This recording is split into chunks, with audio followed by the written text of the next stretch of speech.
These, no. No banana. Great.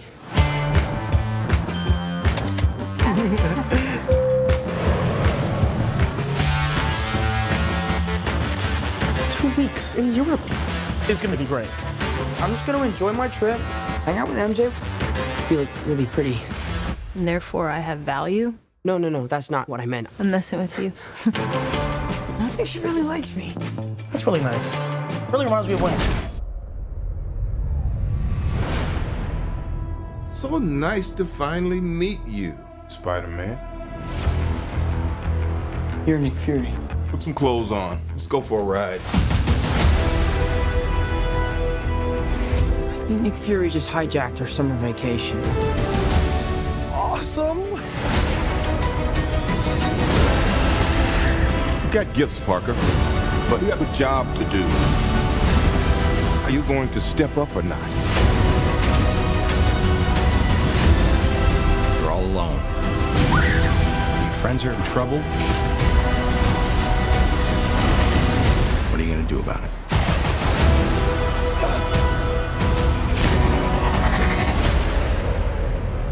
You don't want any part of this.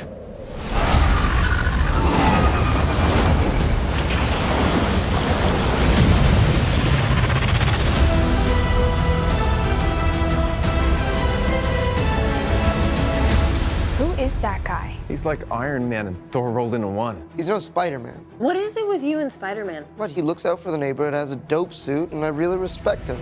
Sup, loser?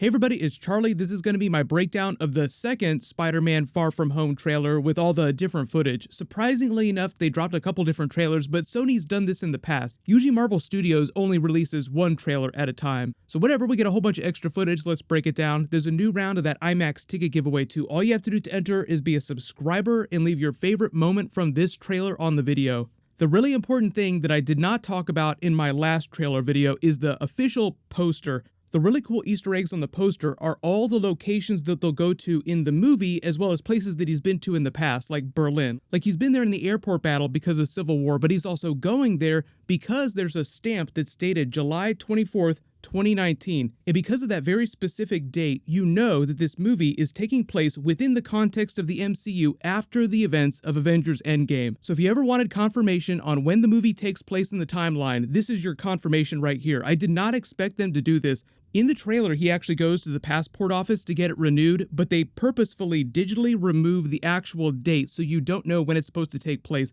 So it's really funny they would put so much time and effort into removing it digitally from the actual footage, but not remove it from the actual poster. But the other places that he's been or he will go to during Spider-Man Far From Home are Prague, Czech Republic. That's where the big carnival fight scene takes place and where they have those funny moments inside the concert hall. There's New York City, of course. There's London. There's Venice, Italy, and another separate Italy sticker. So maybe there's a couple locations they go to inside Italy. But Venice is where they pick up in a lot of the footage, where you see them driving through the canals and you see them checking in to a very notable Easter egg hotel. A lot of you may have noticed this in the last trailer video that I did, but this hotel is named after a notable Spider-Man comic book writer, J.M. DeMatteis. He wrote Kraven's Last Hunt and a bunch of spectacular Spider-Man stories. So there's probably going to be a lot of stuff named after famous people or Spider-Man writers. Obviously, we're expecting a lot of Stan Lee stuff in the background, so just keep your eyes peeled for trailer footage. There were a bunch of those I included in my last trailer video, so I'll link that at the end of this.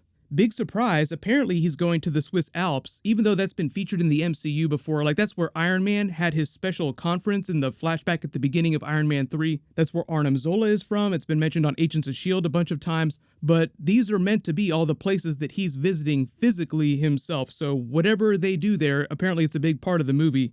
The new footage opens up with that Aunt May Stark Tech suit joke. Didn't want you to forget this, as he's in customs arriving in the UK and they're just inspecting all their gear like you would normally do when you're traveling. Like, oh, how did that get in there? What's going on? And it just looks like he's gonna crap his pants and then takes the deepest sigh of relief in cinema history. It's the antithesis of Iron Man's deep sigh of exasperation at the Guardians of the Galaxy during Avengers Infinity War.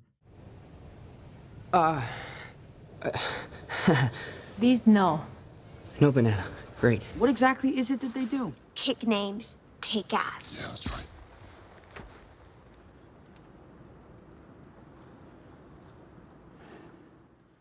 There's more footage of the other people arriving at customs in the airports. There's Michelle, there's Ned Leeds and Betty Brant, pretty much confirming they're a couple when you also consider the other shots of them together in the trailers. You see JB Smoove in the background here. We don't know who he's playing, but it seems like he's part of their school group in some way. If he's not a chaperone, it seems like he's doing something else as part of their group. A lot of you were commenting that you hope that Remy He here is playing Amadeus Cho, but most of the kids that are schoolmates of Peter are originated in the Spider-Man comics, and they're Spider-Man specific because for the most part, those are all the characters that Sony controls, not Marvel Studios. Sony has the rights to anyone who originated in a Spider-Man comic book, which is like 900 characters. So with very few cameo exceptions and guest stars like Iron Man, for instance, most of the characters that you see them cast in solo Spider-Man movies are specific to the Spider-Man comics, which is why my first thought when I saw him is that maybe he could be playing a young version of Martin Lee, Mr. Negative. But remember, even the kids that play comic book characters, like this girl is playing Silk.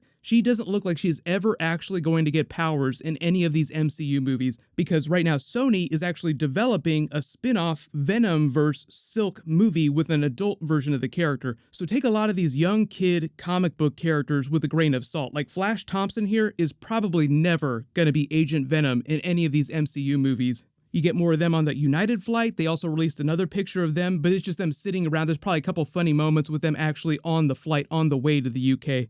More of them arriving at the terminal with Martin Starr's character leading them around. I feel so bad for him. Every time he's with those kids, some big disaster happens. Hopefully all the kids' parents don't lynch him after they get back after all these crazy adventures that they have. There's a longer scene of Michelle and Peter walking and talking in what seems like Prague, Czech Republic. She's wearing the same jacket as when she's looking up at this giant fire elemental, so maybe this is during the big carnival fight where we see Spider-Man wearing his special stealth suit. Getting into more Nick Fury Easter eggs and Avengers Endgame backstory. I know a lot of people are wondering what his relationship with Spider-Man is. He's known about Spider-Man ever since Civil War when Iron Man dug him up. He may have known about him before that because he keeps files on everyone. So if there are superheroes popping up and vigilantes in New York City area, he probably knows about them. But this seems like the first time that they actually meet in person because he says, "So nice to meet you, Spider-Man." But a lot of people heard that and they're like, hey, wait a minute, why wouldn't they meet each other during Avengers Endgame? Because they were both turned to dust and they'll be coming back before the end of Endgame, and there's going to be a couple really big crowd shots with everybody in the same frame together. So maybe it's one of those situations where they're just lost in the crowd and they don't have the opportunity to like share a really close scene together, even though they're both going to be in Avengers Endgame.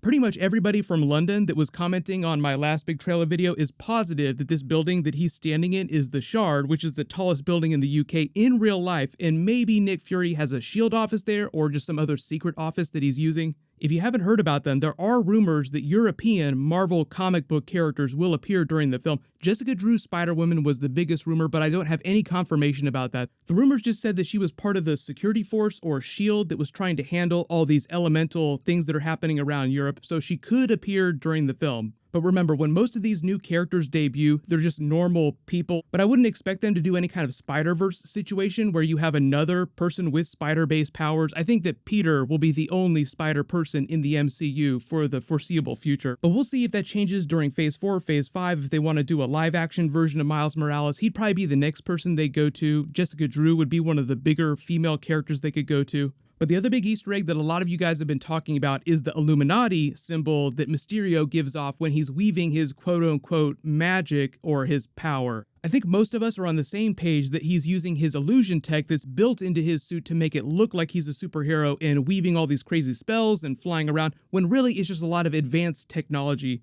But the other thing I have not seen people talking about is Doctor Strange in all this. If there are giant elemental creatures, wouldn't Doctor Strange be the first person that you would go to?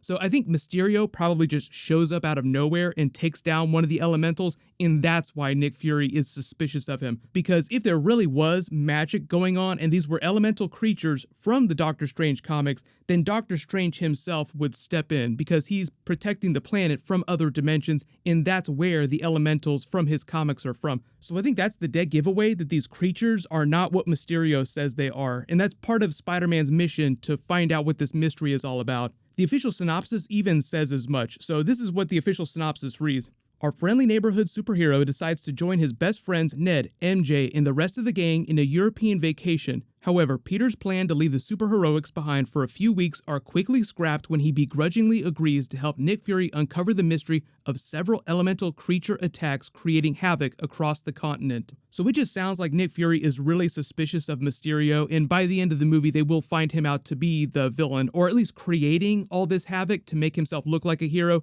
and then they'll go after him. Then he'll officially become a Spider-Man villain. But the way that Jake Gyllenhaal talks about it is funny. He makes it sound like he and Peter Parker are going to be palling around defeating all these monsters, but they did confirm that Peter's relationship with Mysterio is a core part of the story of the film, and you don't see any of that during the trailer, so it'll probably be like the next big trailer before we get any actual footage of them interacting with each other. You also probably noticed that Pepper Potts is the person who signed that giant check that Happy walks in with. Yes, she's CEO of Stark Industries. She's been doing the day-to-day running of Stark Industries ever since way back around Iron Man 3, maybe even a little bit before that. So it is a big Iron Man Easter egg, but it's not necessarily confirmation that he dies during Avengers Endgame and doesn't come back, because Tony Stark typically wouldn't be writing that. Pepper Potts would be writing that as head of Stark Industries, who's using one of their subsidiaries to fund all those homeless shelters in and around New York City, because that's what this whole speech seems like it's about helping homeless people in this area. Don't worry, there'll be a couple people freaking out about Iron Man for a while now. Like I said in the last trailer video that I did with the different footage, they're trying to tell you everything they can about Spider-Man Far From Home without telling you as much as possible about Avengers Endgame, but there are a couple clues that I've included in the video. But let me know in the comments, how long do you think it's going to take before Peter finds out that Mysterio is probably behind all these elemental creatures? And what'll happen is there'll be more Marvel stuff happening later this week. There's a couple more trailers coming, so I'll name a giveaway winner when I post new Marvel. Leave all your video requests in the comments below. Click here to watch that other Spider-Man Far From Home trailer with all my Easter eggs, and click here to rewatch that big Captain Marvel trailer. Thank you so much for watching. Everybody stay awesome. I'll see you guys tonight.